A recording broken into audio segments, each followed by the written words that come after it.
오늘 날이 많이 덥습니다. 네. 덥지만 함께 오셔서 예배할 수 있는 은혜 주시니 감사하고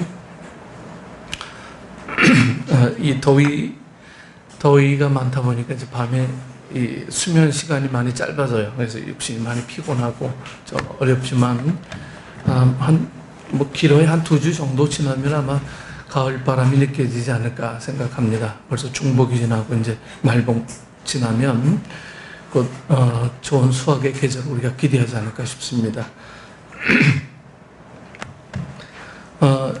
해마다 우리가 여름 수련회를 하죠. 이 여름 수련회는 최고 더운 날씨 가운데 하게 되죠. 그래서 이 수련회라 하는 거예요. 수양회가 아니고 여러분 이 수련회 기간 동안에 하나님께서 우리에게 베푸실 은혜를 여러분들이 소망하십시오. 소망하는 만큼 하나님의 은혜는 여러분 가운데 함께 하실 줄 믿습니다. 예, 그것이 소망하지 않으면, 기대하지 않으면 우리에게 어떤 기쁨도 감사함도 보람도 이런 것들이 생겨나지 않는 거예요. 금요일 저녁에 프로그램으로 하는 백종원의 어떤 골목 식당 프로그램들이 있잖아요. 가끔 보면 가르쳐 주는데 가르쳐 주는 대로 안 해. 예, 이 사장들이요. 여러분 왜 안 합니까? 네 거보단 내게 훨씬 낫다 생각하는 거예요. 주관적인 생각이요. 예, 난 그래도 고집이 있어. 예. 그러다가 이제 여러 가지 야단 맞고 그리고 서로 고쳐가며 이렇게 하는 거 보면 하나님의 은혜도 마찬가지인 것 같아요. 하나님의 은혜는 이렇게 살아라. 그런데 사람들은 그렇게 안 살아. 예. 그러다 보면 이 하나님께서 이제 여러 가지 우리 때로는 바로 살게 하려고 징계도 하시고 바로 살기 위해서 사랑으로 권면도 하시고 이 방법 저 방법 선지자들 보내서 때로는 우리에게 권면하고 돌아오게 하고 야단도 치고 울어도 보고 성경에 보면 거의 이렇잖아요. 그것도 안 되니까 신약 시대에는 로마 정부를 통해서 이스라엘을 막 박해하고 크리스찬들을 박해하고 박해하다 못해 이 한 곳에서 살 수 없을 정도로 만들어서 카타콤에 막 가서 예배하고 거기서 생활을 할 수밖에 없는 상황으로 몰아가는 그런 상황들이 많이 되죠. 이 성경을 보면 사람들이 굉장히 괴롭고 힘이 들고 어려운 부분들은요, 그 어려운 부분을 보게 되면 하나님의 사랑을 우리는 전혀 느낄 수가 없어요. 왜 어려운가? 그 이후에 주님께서는 어떤 것을 예배하고 계신가? 여러분 그것이 하나님의 마음이에요.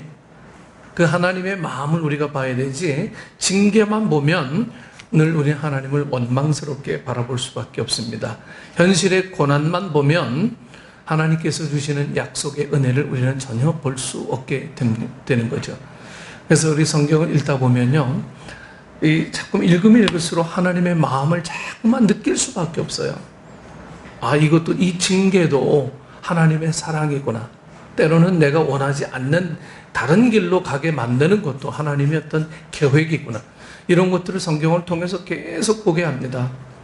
그래서 갈등하면서 번면하면서 주님 앞에 무릎 꿇고 주님 앞에 눈물을 흘리고 이런 것들이 결국은 하나님의 사랑받는 자의 모습이다라고 하는 거예요.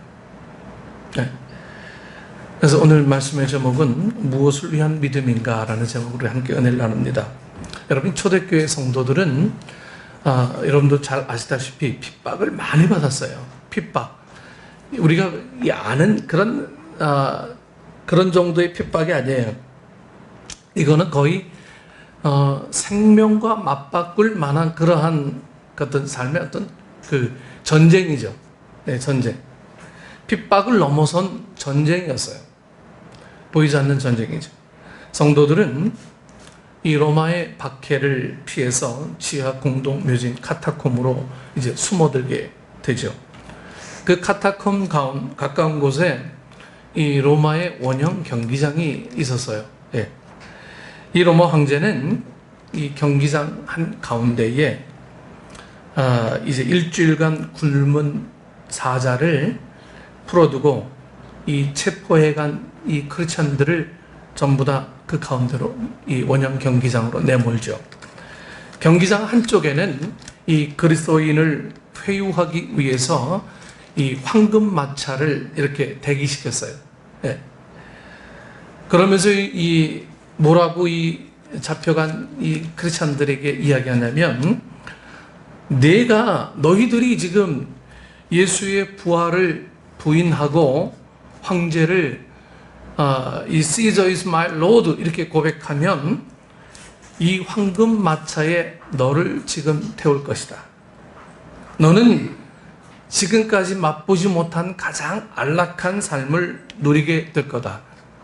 부와 함께 안전과 생명이 너희에게 보장될 것이다. 여러분, 여기에 얼마나 많은 사람들이 탔을 것 같아요? 이 원형 경기장에서 이 크리스찬들을 잡아 죽이고, 그리고 이 원형 경기장 안에 황금 마차를 늘 진열해 놓고 회유했던 기간이 약 300년 기간이라고 합니다. 300년. 그 300년 동안 크리스찬들이 여러분 이 황금 마차에 얼마나 탔을 것 같습니까? 이 황금 마차에 탄 사람은 단 한 사람도 없었답니다. 수많은 그리스도인이 한결같이 이 황금 마차를 전부 다 거부하고 사자 밥이 되거나 말뚝에 묶여서 화형당하는 쪽을 택했습니다.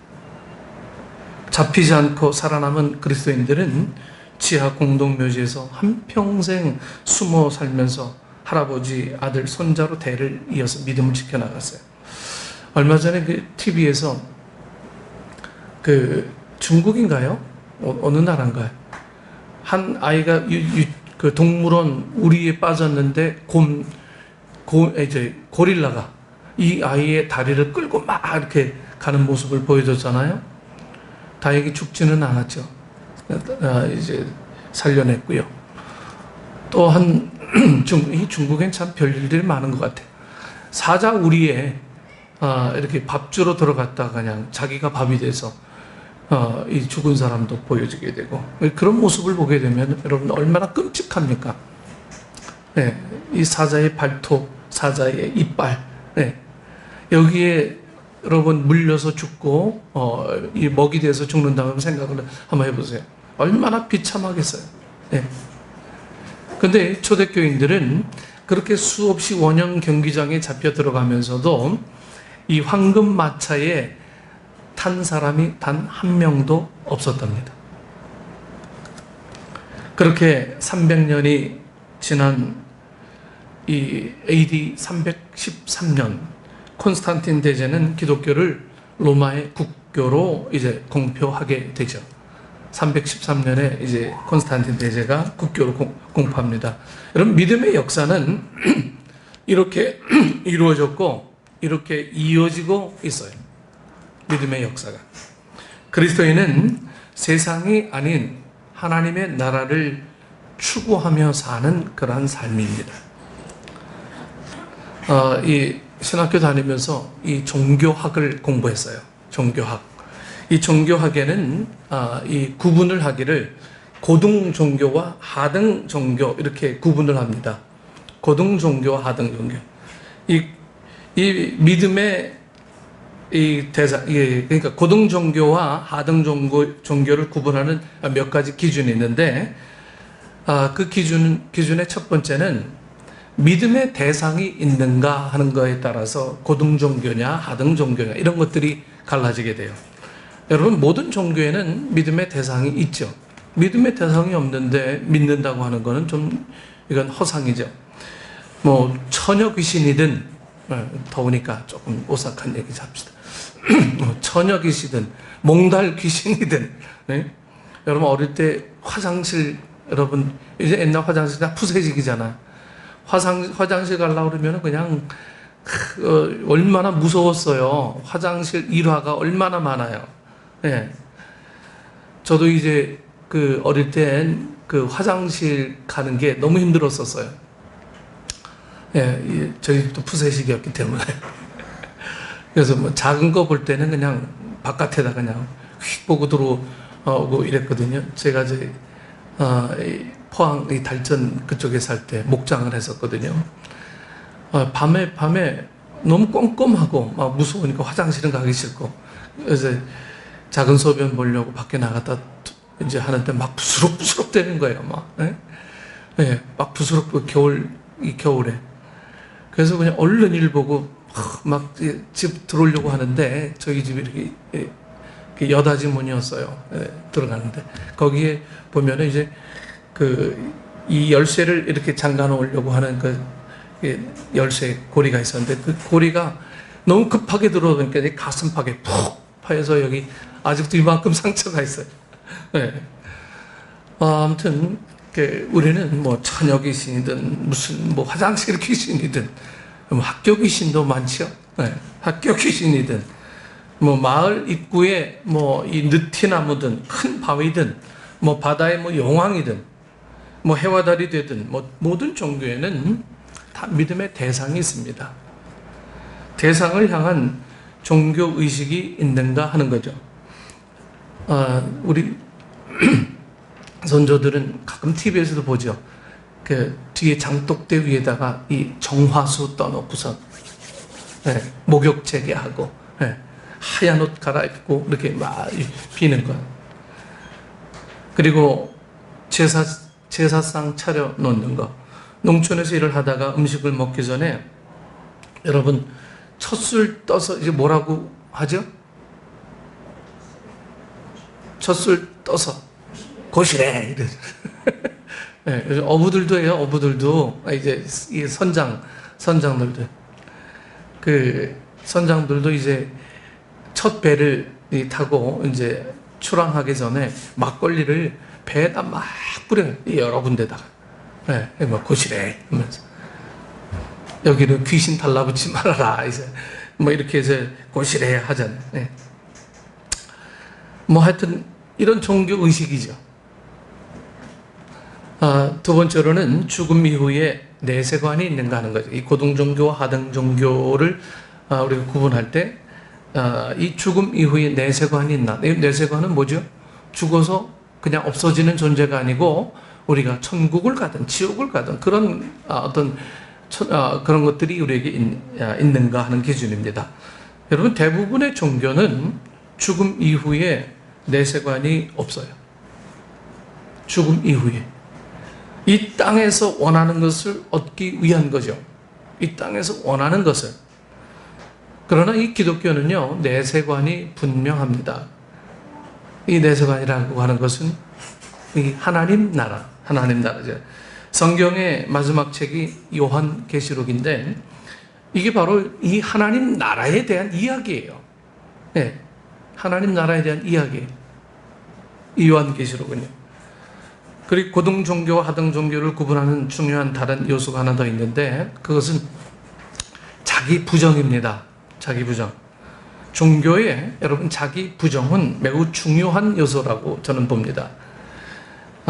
이 구술하는 무당에게도요 자기 부정이 있어요. 그들은 이 구술하기 전에요 분명히 목욕 제기를 합니다. 이렇게 구술하게 될 때 구술하는 사람들도요 굉장히 자기를 성결하게 한다, 좋은 말로 하는 그런 의식들을 아주 굉장하게 중요한 의식으로 여기죠. 그리고 그들은요 부정하다고 생각하는 것을 절대로 먹지 않아요. 굿하기 전에는요.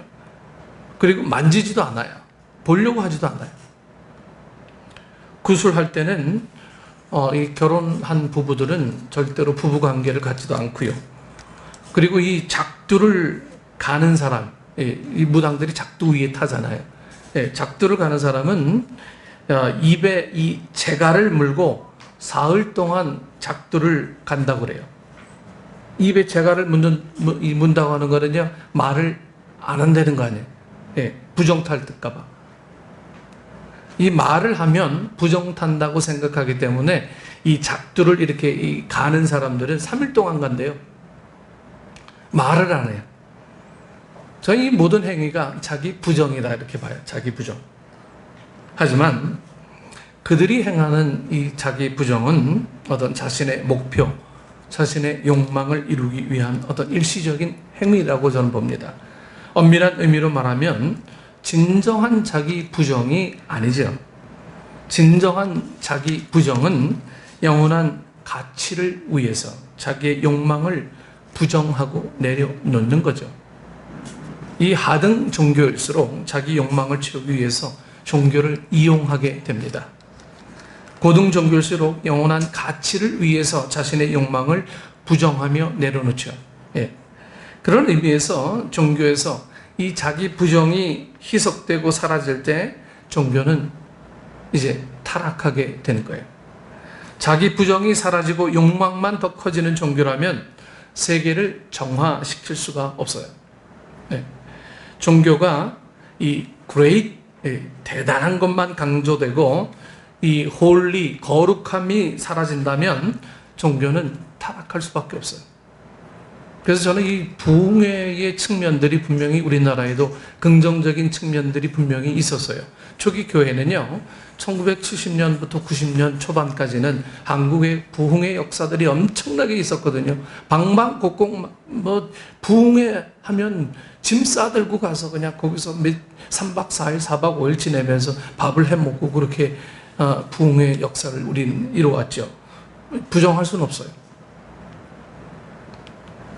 하지만 그 부흥회를 통해서 홀리한 건 이것보다는 대단하다, 강사 대단하다, 그레이트하다, 네. 뭐 이것만 강조돼 가지고 부흥회 할 때는 뭐 대단한 것 같이 막 느껴졌는데 생활에 돌아와서는 남는 게 없는 거야, 아무것도. 네. 그래서 한국 교회가 이 뭐 냄비 신앙이다, 뭐 이렇게 돼서 이 부흥회에 대한 재조명이 있어서 이제 부흥회를 이 지향하고 지향이라고 그래야 되나? 지향하고 이제는 사경회 쪽으로 가야 되지 않냐? 이 사경이라는 게 그때부터 이제 한국 교회에 바이블 스터디로 넘어가는 그런 시기가 된 거예요. 그래서 각 교회마다 바이블 스터디의 열정들이 굉장히 많이 이제 한국 교회에 막 오게 됩니다.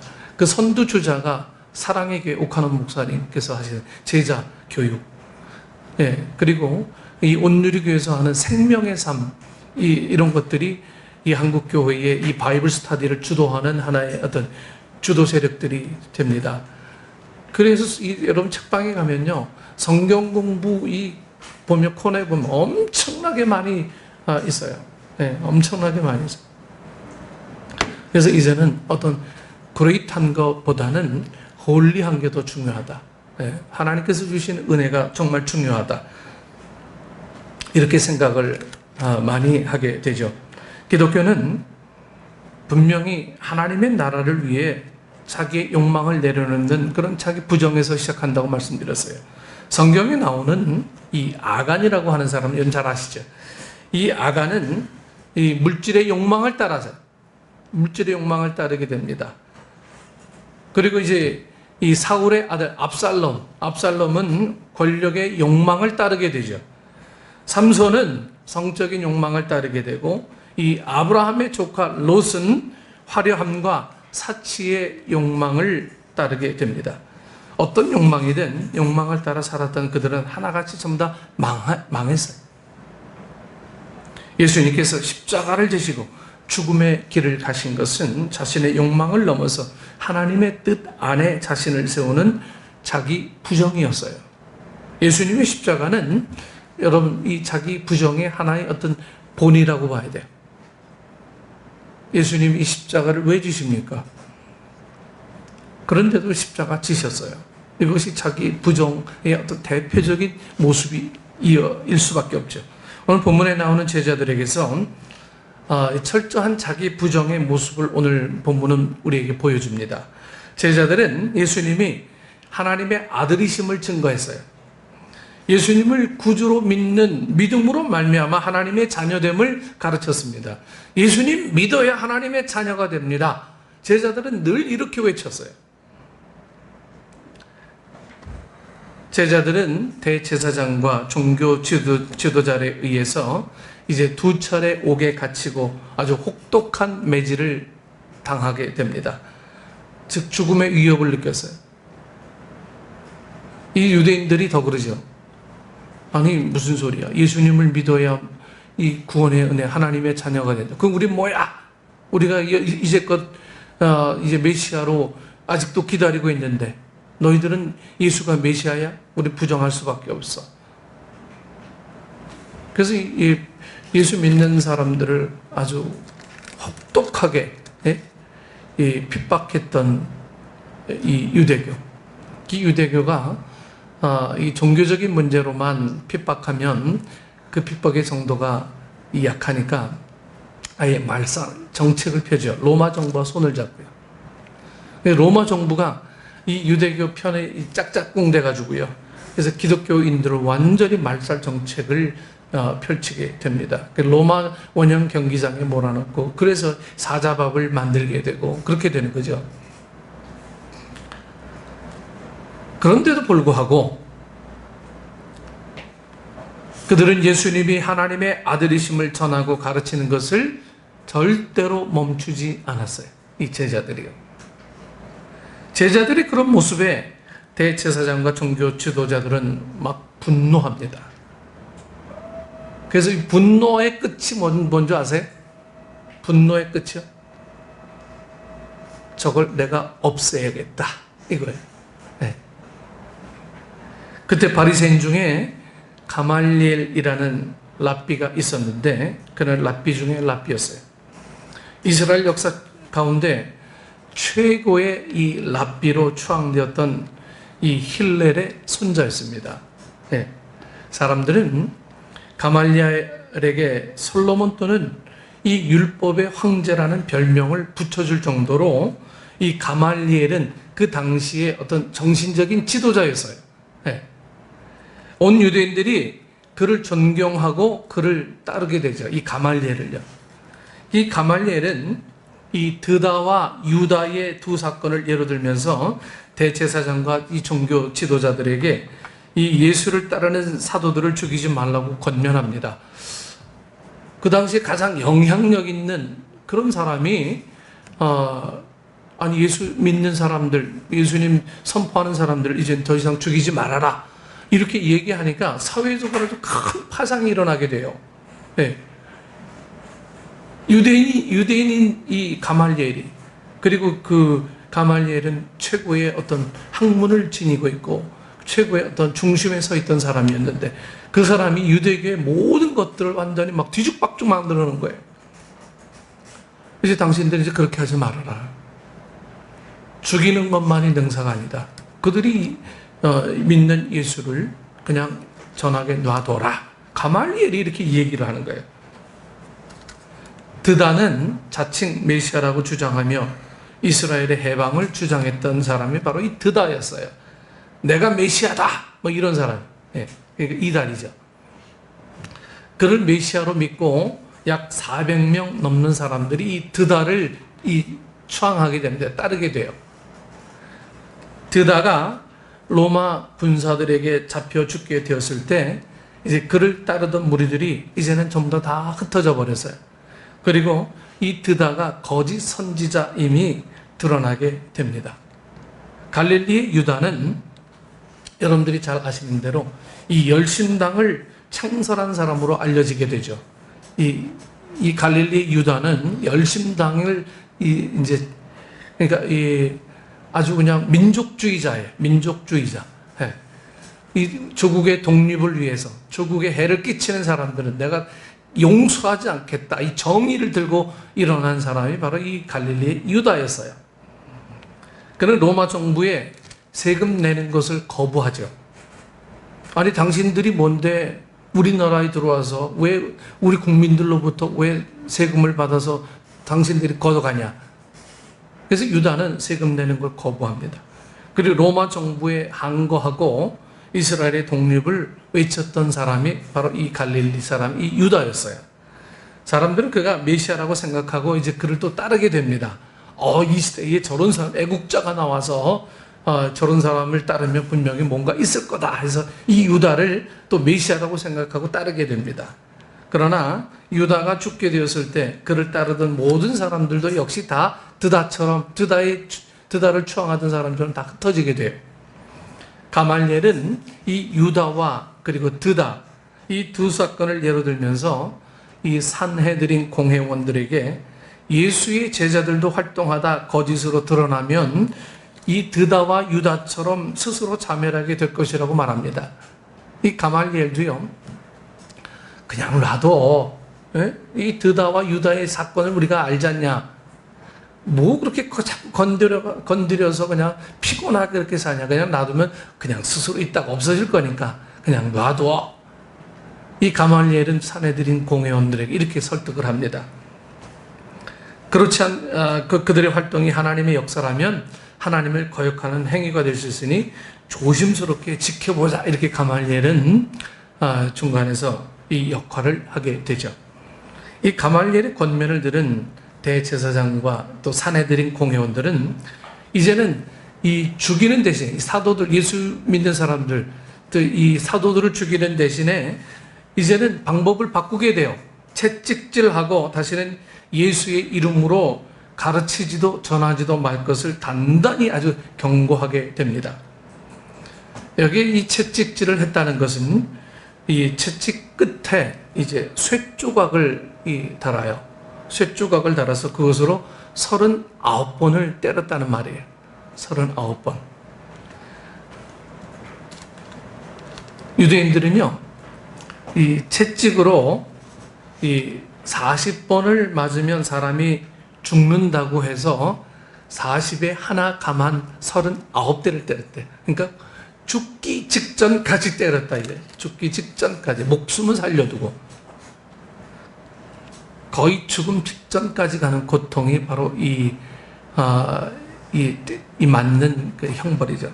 그 채찍에 맞고 풀려난 제자들의 반응이 40절에서 42절에 나옵니다. 우리 한번 다 같이 한번 읽어볼까요?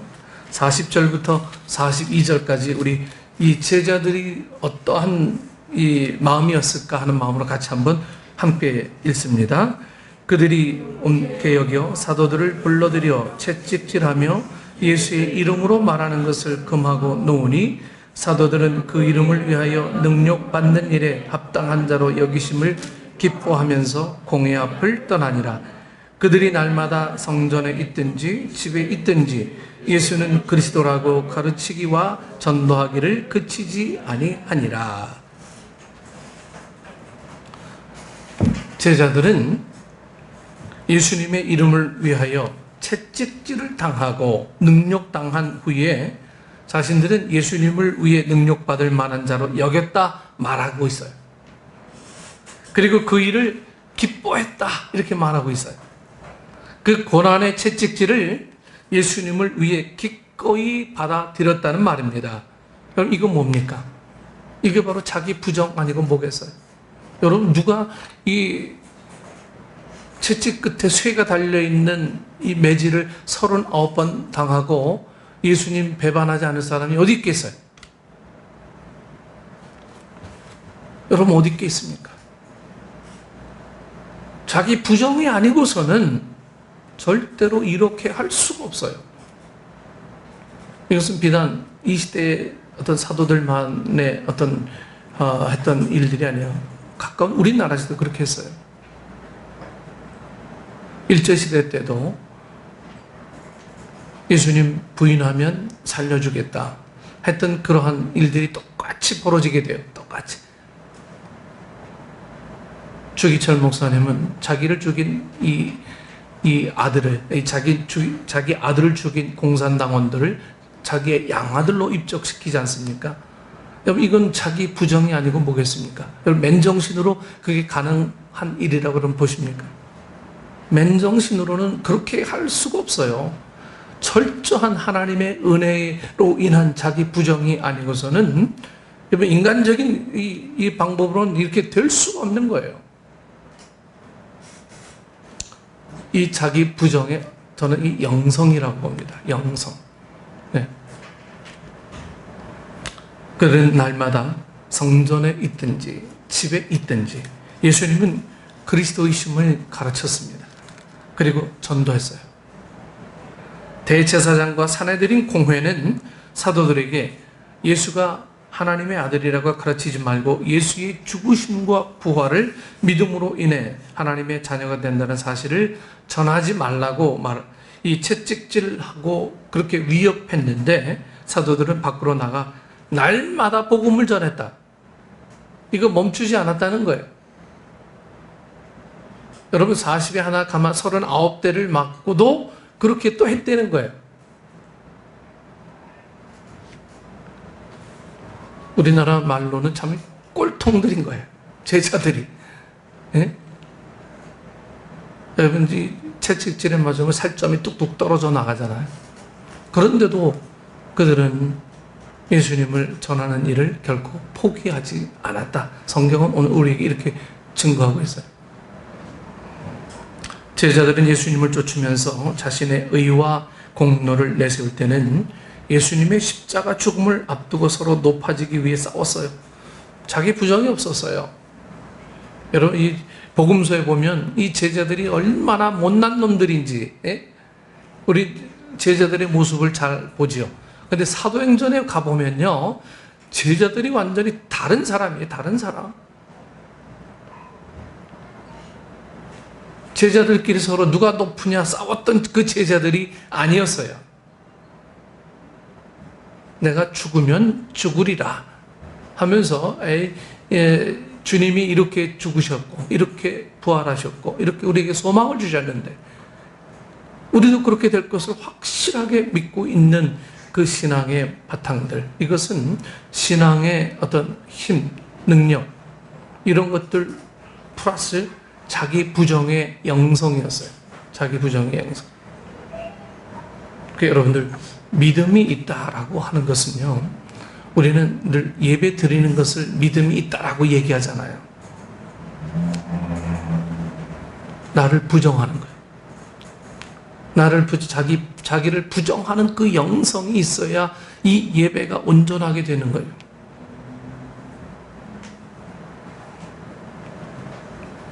오늘 우리에게 자기 부정의 영성이 없으면 수많은 예배를 드려도 그 예배는 주님께서 결코 기뻐 받으시지 않는 그런 예배일 수밖에 없는 거죠. 나를 부정하지 않고는 예배를 드린다고 하는 것이 한낱 행위에 불과합니다.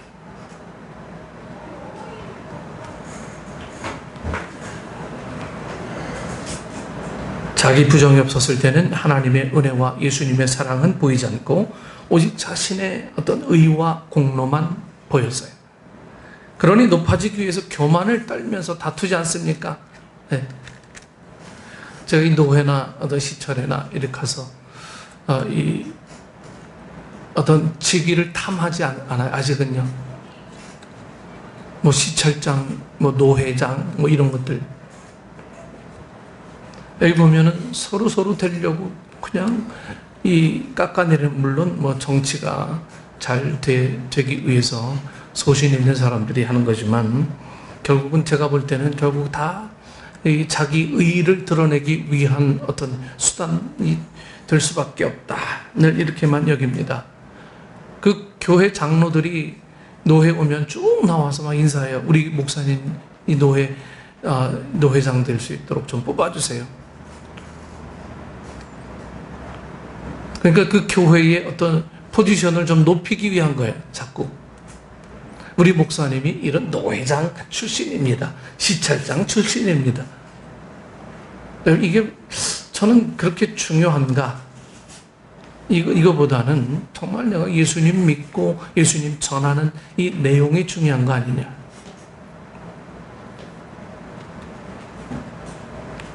제자들이 처음에는 교만을 떨었죠. 서로 다투었습니다.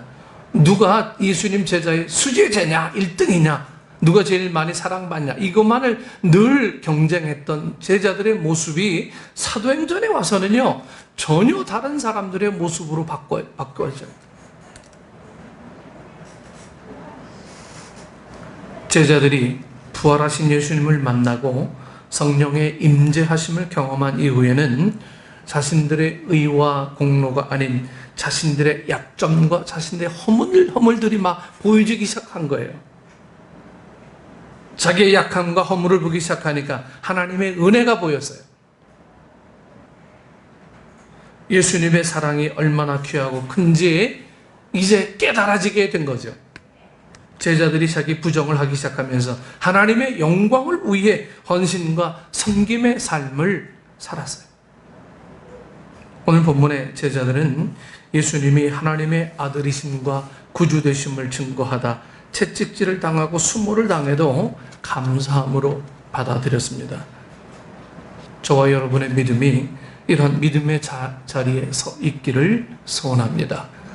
그런 믿음을 좀 부러워하기를 원해요. 네, 그런 믿음. 자기의 의와 공로를 드러내다 하나님의 은혜로부터 멀어지는 삶이 아니라 자기 부정을 통해서 하나님의 은혜에 더 가까이 나가는 그런 믿음이 되기를 소원합니다. 그래서 나를 부정하지 않고는요, 늘 나와 타협하면 믿음 생활을 할 수가 없어요. 늘 나와 타협한 거예요. 늘 내일만을 기약해요. 여러분, 내일은 우리에게 주어지지 않은 날이에요. 늘 오늘 이 순간만이 주어지는 시간들입니다. 그럼 내일을 기약하는 사람들은 절대로 하나님과 가까워질 수가 없어요. 내일을 얘기하는 사람은 다이어트가 절대로 안 돼요. 네. 내일을 얘기하는 사람은 항상 이 소망이 있는 것처럼 보이지만 결국 소망이 없는 사람들이에요. 우리의 삶을 통해 날마다 하나님의 은혜와 영광을 그런 비추는 복된 삶이 되어야 되지 않겠습니까? 주님께서는 이러한 은혜로, 이러한 삶으로 우리를 그렇게 살기를 원하세요. 우리가 좀 힘들고 어려운 삶. 이 더운 날에 주방 얼마나 더워요. 불 켜놓으면 그냥 후끈후끈 되는데 밥하고 이렇게 반찬하고 식구들 먹이려고 하는 모습 보면 마음이 좀 짠해. 이 교사들 아침에 와서 아이들 가르치는 거 보면 마음이 좀 짠하고요. 네. 우리가 서로 섬기고 이런 모습들 보면 좀 마음이 좀 그래. 그런 마음들이 자꾸만 들면 들수록 우리 안에 어떤 이 자기 부정의 영성들은 점점 커지는 거예요. 나를 부정하는 영성이 없으면 타협의 영성이 우리 삶 속에 늘 들어오게 되는 거예요. 뭐 이래도 되지 뭐. 이렇게 해도 되겠지 뭐. 늘 이러한 타협의 영성이 있으면 이것은 우리를 절대로 바로 서지 못하게 하는 이유들이 될 수밖에 없는 거예요. 오늘 우리에게 마음이 들면 그때 바로바로 하는 거예요. 바로바로. 내일 하자. 여러분, 우리에게 존재하지 않는 내일을 늘 우리 이야기합니다. 그래서 우리 마음속에 늘 오늘 이 순간 이 마음이 들면 이 순간 지금 하는 거예요. 그러지 않으면 이 순간을 놓치게 되고 어렵게 되고 늘 힘들게 되는 순간들을 우리는 맞이하게 될 수밖에 없습니다. 오늘 제자들의 모습을 우리가 다시 한번 뒤돌아봅니다.